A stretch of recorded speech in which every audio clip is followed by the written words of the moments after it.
ವ್ಯಕ್ತಿಪರಿಚಯ. ಕುವೆಂಪು ರಾಷ್ಟ್ರಕವಿ. ಕುಪ್ಪಳ್ಳಿ ವೆಂಕಟಪ್ಪ ಪುಟ್ಟಪ್ಪನವರ ಕಾವ್ಯನಾಮ ಕುವೆಂಪು. ಜನನ ಕುವೆಂಪುರವರು 1904 ಡಿಸೆಂಬರ್ 29ರಂದು ಶಿವಮೊಗ್ಗ ಜಿಲ್ಲೆ ತೀರ್ಥಹಳ್ಳಿ ತಾಲೂಕಿನ ಕುಪ್ಪಳ್ಳಿಯಲ್ಲಿ ಜನಿಸಿದರು. ತಂದೆ ವೆಂಕಟಪ್ಪಗೌಡರು, ತಾಯಿ ಸೀತಮ್ಮ.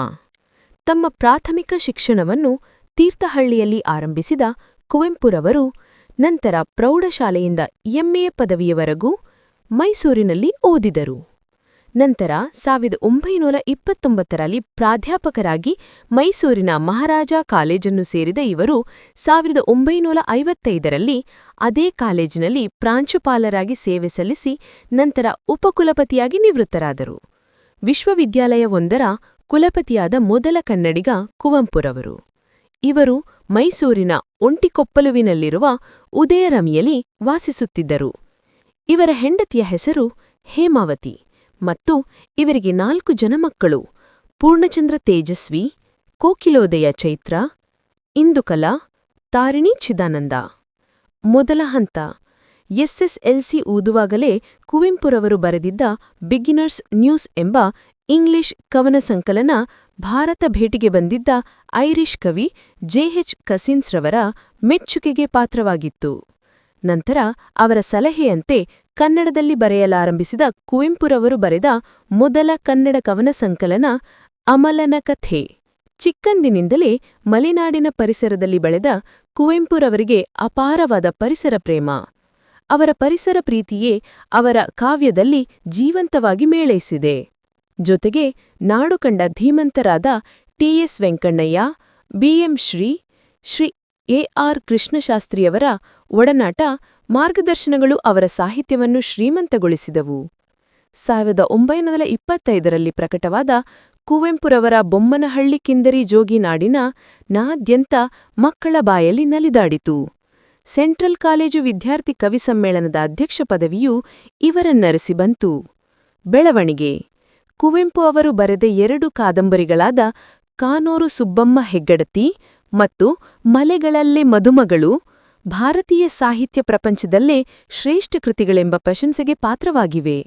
ಕನ್ನಡಕ್ಕೆ ಮೊದಲ ಜ್ಞಾನಪೀಠವನ್ನು ತಂದುಕೊಟ್ಟ ಹಿರಿಮೆಯನ್ನು ಹೊಂದಿದ್ದ ಇವರ ಶ್ರೀ ರಾಮಾಯಣ ದರ್ಶನಂ ಮಹಾಕಾವ್ಯವು ಸಂಸ್ಕೃತ ಮತ್ತು ಹಿಂದಿ ಭಾಷೆಗೆ ಅನುವಾದಗೊಂಡಿದೆ. ಇವರು ಬೆರಳ್ಗೆ ಕೊರಳ್, ಶೂದ್ರ ತಪಸ್ವಿ, ಸ್ಮಶಾನ ಕುರುಕ್ಷೇತ್ರಂ, ರಕ್ತಾಕ್ಷಿ, ಜಲಗಾರ ಮೊದಲಾದ ನಾಟಕಗಳನ್ನು ಬರೆದಿದ್ದಾರೆ. ಜೊತೆಗೆ ಕೊಳಲು, ಅಗ್ನಿಹಂಸ, ಅನಿಕೇತನ, ಅನುತ್ತರ, ಇಕ್ಷುಗಂಗೋತ್ರಿ, ಕಥನಕವಲಗಳು, ಕಲಾಸುಂದರಿ, ಕಿಂಕಿಣಿ, ಕೃತ್ತಿಕೆ, ಜೇನಾಗುವ, ನವಿಲು, ಪಕ್ಷಿಕಾಶಿ, ಚಿತ್ರಾಂಗದ ಮೊದಲಾದ ಕವನ ಸಂಕಲನಗಳು, ರಾಮಕೃಷ್ಣ ಪರಮಹಂಸ, ಸ್ವಾಮಿ ವಿವೇಕಾನಂದ ಜೀವನ ಚರಿತ್ರೆಗಳನ್ನು ಇವರು ಬರೆದಿದ್ದಾರೆ. ನೆನಪಿನ ದೋಣಿಯಲ್ಲಿ ಕುವೆಂಪುರವರ ಆತ್ಮಕಥೆ. ಪ್ರಶಸ್ತಿ, ಪುರಸ್ಕಾರ, ಬಿರುದು. 1955ರಲ್ಲಿ ಕೇಂದ್ರ ಸಾಹಿತ್ಯ ಅಕಾಡೆಮಿ ಪ್ರಶಸ್ತಿ.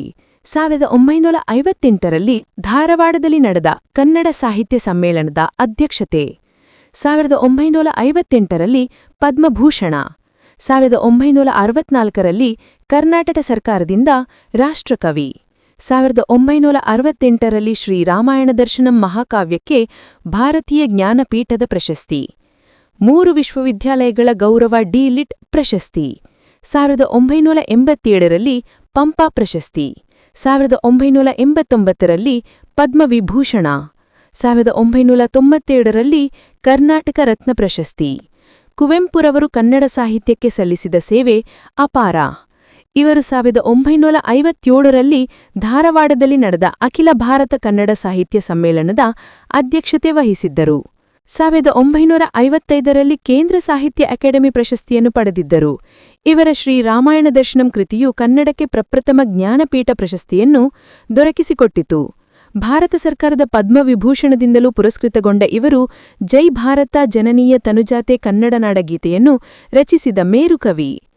ಅಭಿನವ ವಾಲ್ಮೀಕಿ ಎಂದೇ ಜನಮಾನಸದಲ್ಲಿ ಪ್ರಸಿದ್ಧರಾದ ಕುವೆಂಪುರವರು 1994 ನವೆಂಬರ್ 12ರಂದು ಮೈಸೂರಿನ ತಮ್ಮ ನಿವಾಸ ಉದಯರವಿಯಲ್ಲಿ ನಿಧನರಾದರು. ಕುವೆಂಪು ಕನ್ನಡ ಅಧ್ಯಯನ ಕೇಂದ್ರ, ಮೈಸೂರು ವಿಶ್ವವಿದ್ಯಾಲಯ, ಕುವೆಂಪು ವಿಶ್ವವಿದ್ಯಾಲಯಗಳು ಕುವೆಂಪುರವರ ನೆನಪನ್ನು ಉಳಿಸಿವೆ.